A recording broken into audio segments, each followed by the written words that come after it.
Hey, second grade, it's me, Mrs. Schultz. I'm just making another video to go over our next project with you guys. I'm excited for this one. Now, you are going to be making a wild thing. I want you to be creative and create your own wild thing.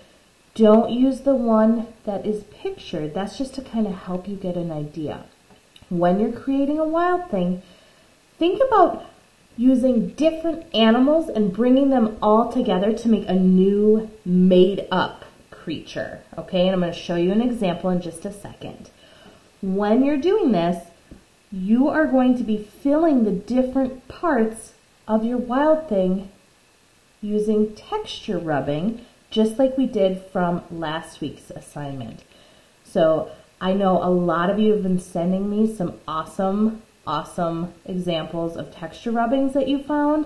Now you can take your drawing and go around and add those textures onto your wild thing after you make it. Okay, so here we go.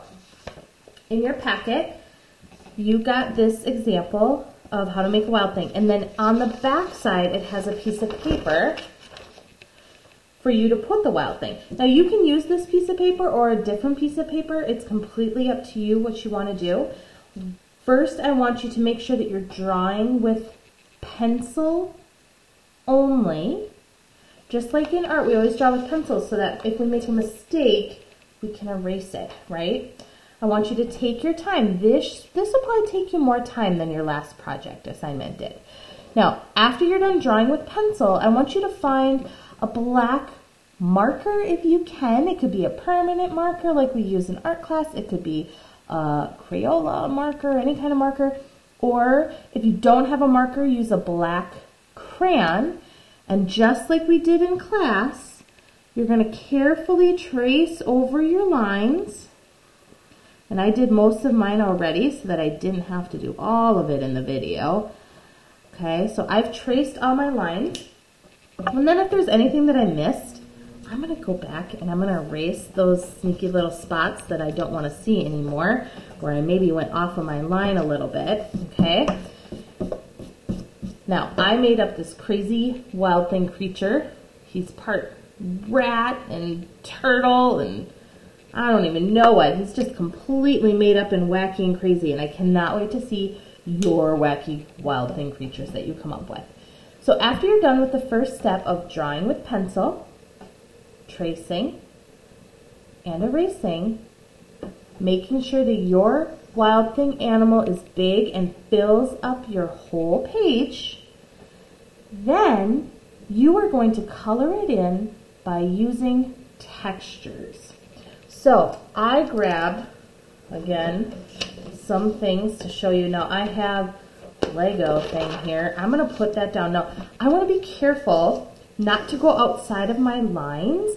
And again, I can't color like I normally would because then I'm not going to see the texture. So I do kind of need to use it at an angle and do some rubbing. And I want to stay in that spot. And then when I do a different area, I'm going to change the texture and I'll show you what I mean. So for my first one, I'm going to do his shell here. Now I'm going to hold it down so it doesn't wiggle around on me. It can be kind of tricky depending on what you're using for your texture, right? And I'm just doing the shell. Let me go over it.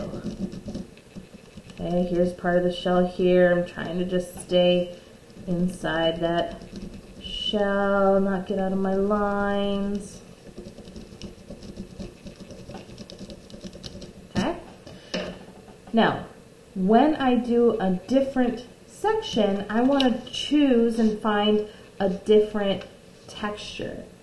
Now, if you are having a hard time finding different textures, you could reuse this one, but do it at a completely different spot with a different color. So like, maybe I'll reuse mine for his feet, because I like this texture a lot. It's like my favorite one. So I'm going to use it one more time down here, and I'm going to make his feet. Look how it kind of looks like, I don't know, like he's scaly or something. It's cool. Okay. Again, I'm using it at an angle with my crayon and rubbing. I already peeled off some of the paper a little bit to help me with that. Okay. Oh my gosh. Isn't that fun? Okay, so I'm going to find a different texture. I brought in a leaf from outside. I'm going to see how this works. So I'm going to lay that down, and I'm going to put it underneath the leg part here. Let's see how it works. Using that, oh yeah, look it, now I can see the leaf. Again, I have to use it at an angle, and I'm pushing pretty hard so that I can get those textures of the leaf in there. I'm going to do his other leg. Okay, oh yeah, that's cool. I really hope you guys have fun with this. Take your time. After you finish, you could color in the background. You could do a texture for the background. If you have different materials and you wanted to like use watercolor paints and paint the background one color, you know, to really help your creature pop, there's a lot of things that you can do with this. After you're done, submit it back to us on Seesaw so that we can see what you're doing. We really love to see all of your creative ideas. If you have any questions, please email your art teacher or contact them through Seesaw. And we look forward to seeing what you create. Have a great day, you guys. Hope you enjoy.